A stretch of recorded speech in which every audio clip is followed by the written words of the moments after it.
Assalamualaikum warahmatullahi wabarakatuh. Hai anak-anak, saatnya kita belajar kembali. Kali ini kita akan belajar ilmu pengetahuan alam. Kita akan membahas tentang perpindahan panas atau kalor. Sudah siap belajar semua? Yuk kita mulai. Baik anak-anak, kita mulai dari tujuan pembelajaran. Yang pertama, peserta didik mampu menjelaskan pengertian kalor. Kedua, peserta didik mengidentifikasi cara perpindahan kalor. Ketiga, peserta didik mampu membedakan macam-macam perpindahan kalor. Pernahkah kalian pergi berkemah?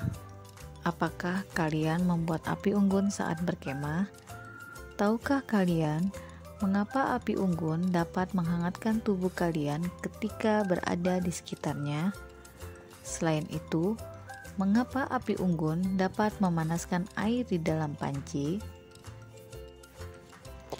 Ketika kita duduk di sekitar api unggun, panas dari api unggun dapat berpindah atau merambat ke tubuh kita sehingga kita dapat merasakan hangatnya api unggun.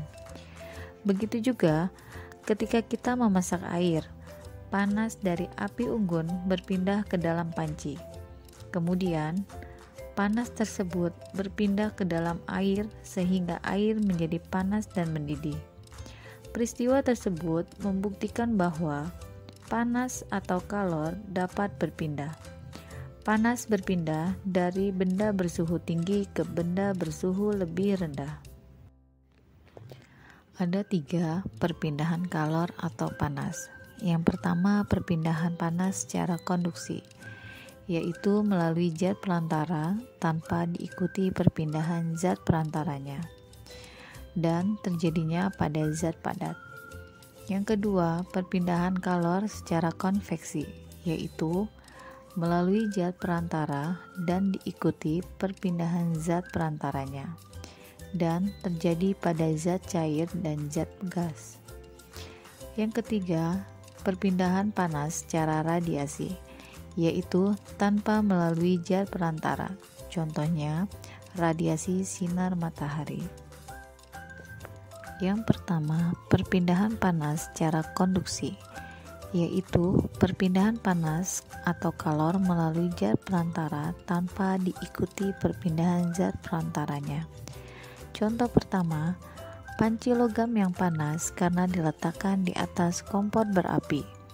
Contoh kedua, ujung sendok yang panas karena dimasukkan ke dalam air panas.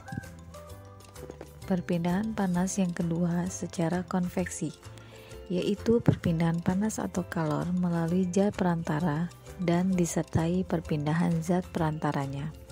Contohnya, merebus air. Air yang mendapat panas akan menjadi ringan dan bergerak ke atas, kemudian posisinya digantikan. Perpindahan panas yang ketiga secara radiasi, yaitu perpindahan panas atau kalor tanpa melalui zat perantara. Contohnya, kalor dari api unggun yang dapat menghangatkan badan orang-orang yang ada di sekitarnya. Setelah menyimak pembelajaran ini, apa yang kita pahami tentang perpindahan panas atau kalor? Sekarang coba kerjakan kuis berikut ini. Yang pertama, sebutkan 3 cara perpindahan panas. Yang kedua, bagaimana cara perpindahan panas secara konduksi dan konveksi? Ketiga, berikan contoh perpindahan panas secara radiasi. Sekian dan terima kasih.